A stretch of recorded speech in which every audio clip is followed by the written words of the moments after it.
আজান শুনেও কি ঘরের ভিতরে অলসতা করি। তো এই গরমে আপনি আমি বাইর হইতে চাই না, কিন্তু এই গরমটা হচ্ছে কি আল্লাহ তাআলার একটি পরীক্ষা বান্দার জন্য।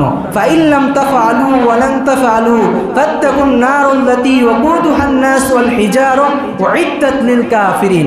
হে মুমিনদার ঈমানদার বান্দারা, তোমরা ওই দিনকে স্মরণ করো যেই দিন জাহান্নামের আগুনে লার্কি হবে মানুষ এবং পাথর।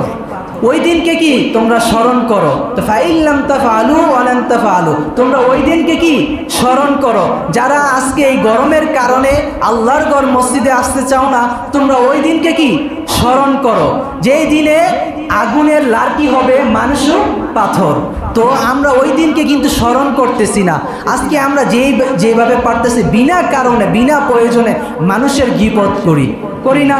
কি দরকার অন্যের গীবত করা? এই গীবত না করে আমরা চাইলে কি পারি না নবীজির প্রতি দুরূদ পড়তে, সাল্লাল্লাহু আলা মুহাম্মদ সাল্লাল্লাহু আলা মুহাম্মদ? কি দরকার নিজের খেয়ে নিজে পরিশ্রম করে অন্য মানুষের মিথ্যা আলোচনা করতে?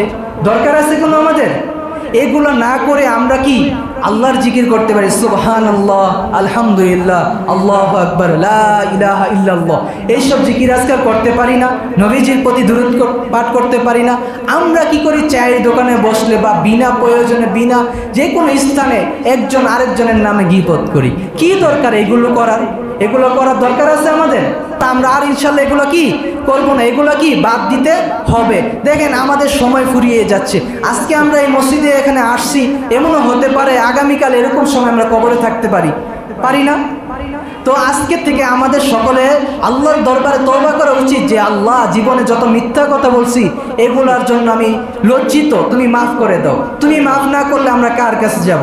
এইভাবে কি আল্লাহ তাআলার দরবারে কি বারবার মাফ চাইবেন। আর আমরা বিনা কারণে বিনা প্রয়োজনে মিথ্যা কথা কি বলবো না। এগুলো বলা কি ভালো কাজ? যে ব্যক্তি মিথ্যা বলে তাকে কি আল্লাহ তাআলা ভালোবাসবে? আল্লাহ তাআলা তাকে কি লানত দান করেন। তো আমরা সবসময় কি মিথ্যার থেকে বাঁচতে হবে এবং হালাল রিজিক সবসময় কি গ্রহণ করতে হবে। হালাল রিজিক যতক্ষণ পর্যন্ত আপনি গ্রহণ করতে পারবেন না ততক্ষণ পর্যন্ত কি আপনার দোয়া কবুল হবে না। এই যে আপনি কত পরিশ্রম করে কত কষ্ট করে আপনি ইনকাম করেন, এরপরে আপনার ইনকামটা কিছু মানুষ আছে না অন্যায় করে অত্যাচারী জুলুম করে নিয়ে যায়। আজকে রাস্তাঘাটেও আমরা নিরাপদ নাই।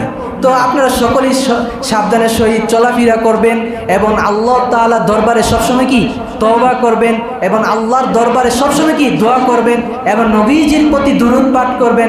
নবীজির প্রতি দুরূদ পাঠ করে আল্লাহ তাআলার দরবারে কি সবসময় কি দোয়া করবেন যে হে আল্লাহ, তোমার বন্ধু হযরত মুহাম্মদ সাল্লাল্লাহু আলাইহি ওয়াসাল্লামের উসিলায় তুমি আমার দোয়াটা কি কবুল করে নাও। এইভাবে সবসময় কি দোয়া করতে থাকবেন এবং আপনি সবসময় দান সদকা কি করতে থাকবেন এবং দান সদকা যে করবেন সবসময় যাচাই বাছাই করে কি দান সদকাটা কি করবেন। যার হাত নেই, যার পা নেই, যে ইয়াতিম এবং অসহায়, যে খাবার খেতে পারে না, এরকম দেখে দেখে কি দান সদকা অবশ্যই করবেন ইনশাআল্লাহ।